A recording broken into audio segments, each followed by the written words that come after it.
L'économie avec vous, Emmanuel Le Chypre, et cette info qui nous a frappé ce matin. Les banques suppriment de plus en plus de distributeurs de billets. Oui, le nombre de distributeurs automatiques de billets a chuté de plus de 4% en 2019. C'est ce que dit la Banque de France. Il est désormais de 50 316. C'est quand même 2135 machines en moins que l'année précédente.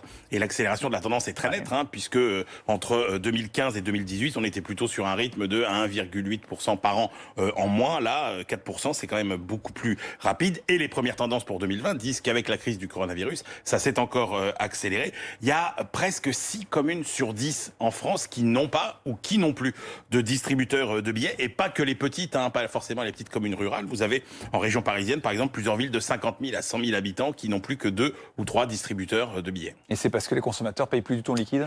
Alors oui, c'est vrai, il y a les habitudes nouvelles, on paye moins en cash, on achète plus en ligne, on est plus abonné. Ce qui fait qu'évidemment, c'est moins de transactions. Les paiements par carte ont bondi de 67% au cours des 10 dernières années. C'est 4 fois plus rapide comme augmentation que la consommation. Le phénomène s'est accéléré avec le coronavirus, évidemment, puisque vous savez qu'on a augmenté le plafond des paiements sans contact. Quand vous allez dans les petits commerces, aujourd'hui, le paiement sans contact, c'est presque 9 transactions sur 10. C'était 3 sur 10 il y a à peu près un an. Et puis, il n'y a pas que les habitudes.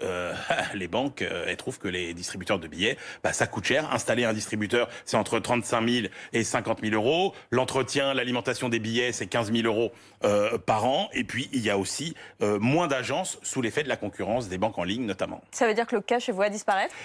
Alors ça, c'est le rêve des banques et des États, parce qu'évidemment, la fin du cash, c'est moins de fraude, moins de coûts, évidemment. C'est la transparence totale sur tous nos faits et gestes.